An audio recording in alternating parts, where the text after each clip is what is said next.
Got my helmet. Sorry, guys. And my neck brace.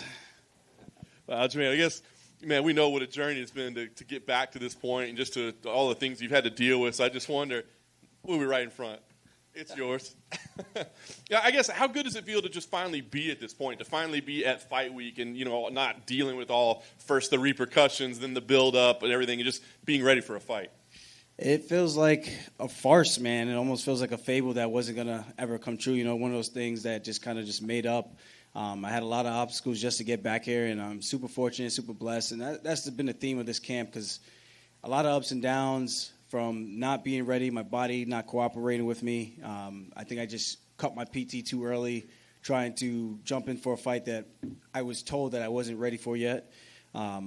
Starting up another training camp, and then that one getting pulled from underneath me again, and being told that Jan isn't vaccinated. I think they were just saying that to just kind of get me to attack him, which I did. So they got me to take the bait, and we had to push back again. I was starting to think, like, I would never be back to another fight week. So I'm really blessed to be here. I'm super happy and thankful to be making this journey and this walk again and doing all this stuff with everybody, because one day the music stops, and I think that's been the theme for me. It's here one day, gone tomorrow. So I'm blessed that I can make some pay-per-view points. That's going to be nice. And get to punch a guy I don't really like in the face and cement my legacy and history. And that's what it's all about. We know physically what you had to overcome to get here, right? But I just wonder, like, how taxing or difficult the last 13 months have been for you mentally. First coming out of it, you're trying to explain to everybody what happened, and then you're getting doubts and questions, and people question your integrity and your character and all these things along the way. I mean, how difficult has it been for you, I guess, mentally to deal with all the noise?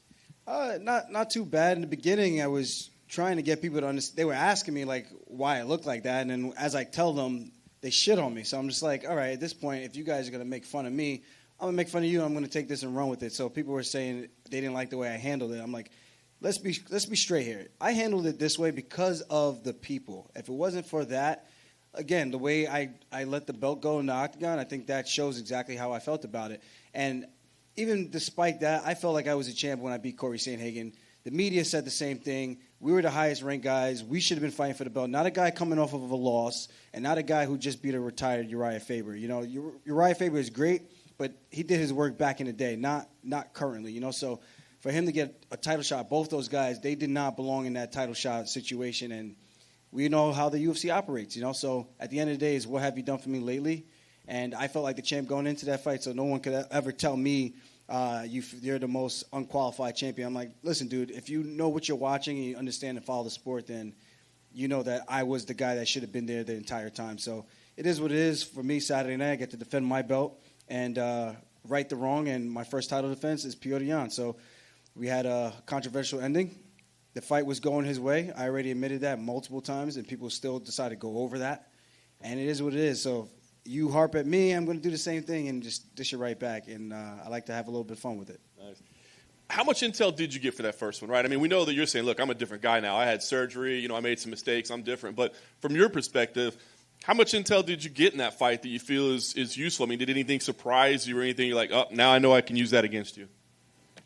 Not really. I think Jan is a phenomenal fighter. I think he's great, but I just think I'm the best. And if that's my off night and I could have an output like that and still keep pushing forward even though he's hit me with his best shit, I mean, what happens when I'm on, just like all the other nights? So the most thing I could give him credit for as his high guard is pretty well sound. But outside of that, it's like I'm hitting him with these shots that aren't meant to really do damage, just to keep him at bay and for him to overcommit and look for my takedowns. And I just wasn't able to drive through and do all the things that I normally do. So he's good. He's talented. He's got good reflexes, good instinct. His trips are good, but at the end of the day, I legitimately think anyone who hasn't wrestled before could have did that to me that night. And people can say whatever they want. We're going to find out in a couple of days. It's either I'm full of shit or this guy really, really just had a nice highlight reel based on a guy that wasn't fit to fight that day. So that's the beauty of this sport, So thankfully for him, he was dumb enough to give me another opportunity, and this time I won't let him off the hook. At first, after the fight, it felt like the back-and-forth banter was maybe just having a little fun, and then it seemed to get pretty personal. I mean, has this become a personal fight for you? I mean, yes and no. I think the personal part is we both really, really want to win. He thinks he's better than me. I think I'm better than him. And I think that's pretty much where it goes. Like, whether or not after this there's a handshake or a hug, whatever, or a grilling stare down afterwards, who knows? You know, I just think depending on how the fight goes, depends on how this kind of ends up. You know, so at the end of the day, I'm in here to be the best, whether it's Jose Aldo, TJ Dillashaw, Dominic Cruz, Rafa, whoever it is, Cheeto, all these guys. These are a lot of great competitors out there, or Petr Yan. So he's the guy in front of me. He's the guy I need to take out, and he's the one with the target on his back. I got nothing to worry about. I'm the underdog. Everyone thinks I'm going to get smoked again. I'm going to have the last laugh, and I cannot wait because I've been in this position before, and people, oh, he can't strike. Pedro Munoz, oh, he can't grapple. It's Corey Sandhagen, he can't hang with him. He's too long. This, that, the third. Cody Stamen, Brett Johns, undefeated. All these guys, you know. These guys are great athletes, great competitors, but I've been doubted multiple times, and I always rise to the occasion. I can't wait to do it again. Last thing for me, I guess I'll just ask, what will this win mean to you? Because as you said, you are already champion. I know that people say whatever they say, but you're champion. But what does this win mean? Does this feel like, you know, you did throw the belt down in the cage, so does this feel like the moment you really secure your legacy or your position? I think so. I think to the fans, I mean, for me, I think this just adds to that. I think the resume that I've had during the time when people were hot and on these win streaks and I'm taking these guys out, I think that's what it's all about. I think people that follow the sport and they understand that, you know, I'm not fighting guys past their prime. I'm fighting guys who are on win streaks. I'm fighting guys who are finishing guys and all that. So I think when you account for that, the body of work speaks for itself. And there's a reason why I do what I do, and I think I'm a very tough puzzle to figure out. And if I get people down, it's usually not a good night, you know. So I think I get him down the way I did in that first round, and it's going to be a short night for him. I really do think that I'm going to climb his back like a spider monkey and choke his ass out. Right here. You've been very honest about the first fight and very sincere with your thoughts and all that. Was that difficult at any point to look at it objectively? I mean, a lot of fighters will admit they're to a degree delusional because that's how they have to look at their career and hype themselves up. So to be that honest with yourself, was that challenging in any way? For me, no. I think when you do that, there's no way you can grow as an athlete, as a person, even outside of fighting. I think you have issues in relationships and you have issues with jobs, like your work life, whatever it is. I think if you can step back and remove yourself, remove the emotion, and just look at the perspective of what it is, I think it makes it a lot easier to kind of have those honest discussions and be able to break things down and analyze the situation. I think that's where I was at. So for me to be honest with the fans and be honest with my team, like I told the guys, watch the tape, give me your feedback outside of what I told you, how I felt that day, outside of what I told you. What do you think I did well? What do you think I did bad? What do you think Jan did well? What do you think he didn't do so well, kind of thing? And then we come to the table and we can discuss everything openly. And I tell guys, I don't want you to sugarcoat anything. Pretend we're not friends. Because I want the hard, honest truth, and that's how I operate with everything in life. And I think that's why I've gotten to this position in my life, because I think a lot of people, they want it the easy way. You say something and they don't like the way you deliver the message. The message is still the same. You know what I mean? So if whether or not I said it really nice to kiss your ass or not say the entire truth, that doesn't help you. You know what I mean? So tell me straight. I'm a straight shooter. I want to know straight what it is. I got thick skin. You're not going to hurt my feelings unless the intent was to try to hurt my feelings. You know what I mean? So I think people got to kind of like harden up a little bit, you know? And coming off the back of that, Petr was here earlier, and he said Aljamain doesn't behave like a worthy rival and doesn't behave like a man. What does that even mean? Like, what does that even mean? Like, how should I behave? Like, you sit there like a freaking, like a brick and just don't say anything?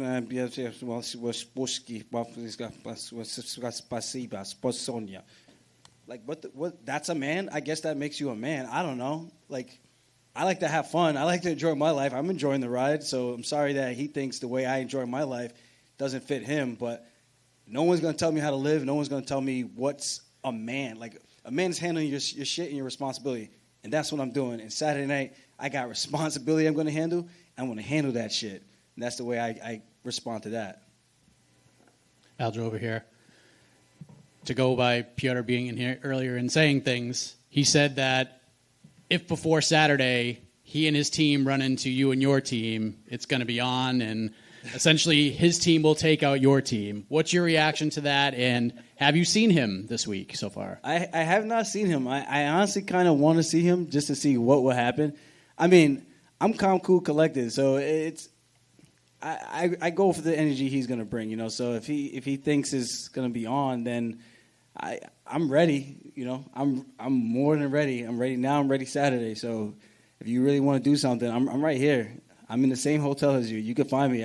If you want, I can give you my room number, not to other people to show up at my door, but you know. So it is what it is. I think he's just talking shit. It's cool. I feel like we're good rivals. I feel like we probably end up fighting again, and depending how this fight goes, I smoke him. What are people going to say? What are people going to say if and when I smoke this guy? Is it more about proving the doubters wrong or about proving yourself right?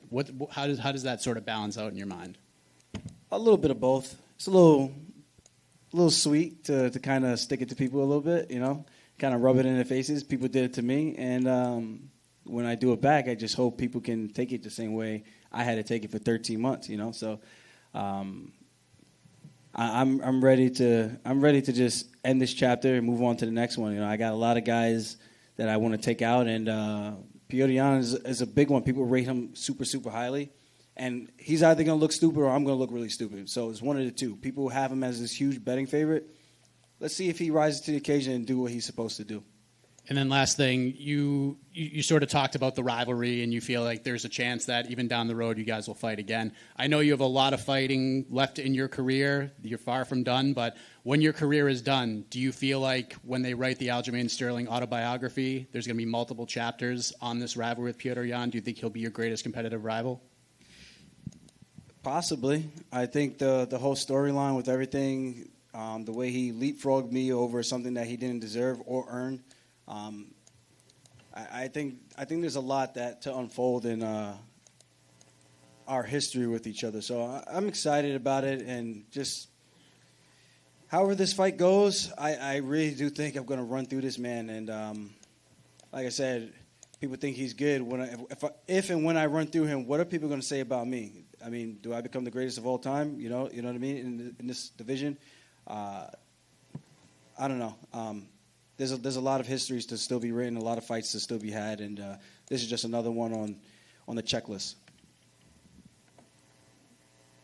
Not a man. Aljamain, just real quick, you mentioned that at some point you didn't even think you'd do another training camp. Can you give us some details with maybe some examples? How bad did it get, the whole situation with your neck? Well, I think the easiest way is to go back to my sparring sessions with Marab, and he's an animal. He's a machine for the reason, but we normally have very, very competitive and high-level, high-output sparring sessions and even grappling. And for me to only be able to go around with him and then literally fatigue where I can't even really keep my arms up and push because I'm exhausting myself. I'm not exhausting myself. I am exhausted in the second and third rounds. It's not fun, you know. So that's not really a motivating feeling. And to know what you're capable of doing, knowing what you have done in the past, and to be where I am now, the best way I could describe this training camp is just to me a blessing, man. Because again, the music stops at some point. I thought it stopped for me, and I thank God that I'm back in this position because I was really starting to look at like other options of things that I might have to fall back on. You know, I got my real estate, I got my 3 houses, I do my podcasting, I do other things and break down fights and all that stuff. So it really put things in perspective. Like one day this can all just be taken away and one injury, you know, for all of us. And I worked really, really hard to get back to this point in my life, and I can't wait to compete. It's a very...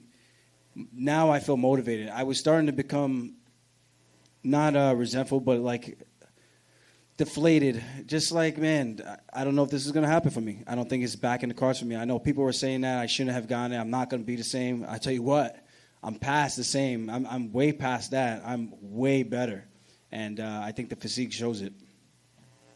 Good luck. Thank you. Aljamain down here on your right. So Zhang Weili said before UFC 268 that while she was sparring, her teammates would heckle her to simulate the fight night experience of being booed heavily. Have you done anything similar to prepare for this? I just envisioning it, you know. And I'm one of those guys, like, when I was wrestling in high school and college, we have dual meets. Our team versus your team. Your squad versus my squad. Each weight class. One guy goes out, you either win or you lose, and then you move on to the next bout. And for me, being the next guy after one of my training partners, I'm either going with the momentum of a loss or with the win. So you kind of have to battle those emotions, and you never really know what it's going to be unless you're wrestling a really bad team. You know, you're just going to steamroll them. But so for me, I relish in the moment of being booed. I relish in the moment of being cheered. For me, I just envision it all. I'm like, I walk through, did my walkout, boo. I'm like, yeah, let's go. That gives me energy because it makes me want to go that much harder. And if you're cheering for me, it makes me want to go that much harder. So it's nothing about. I know for her, she was affected the first time with Rose, and I don't know why, but everyone's different, you know. Some people have never felt that before, but for me, I've had to deal with that all the time. People talking shit while we're playing basketball. People talking shit all the time. So we're ball busters, man, here on Long Island. So it was relatively easy for me to kind of put myself in that situation. Whether or not that's going to feel different when I'm making that actual walk, who knows? But I feel like I'm more than ready for any of that. All right, thanks, Aljo. Thank you.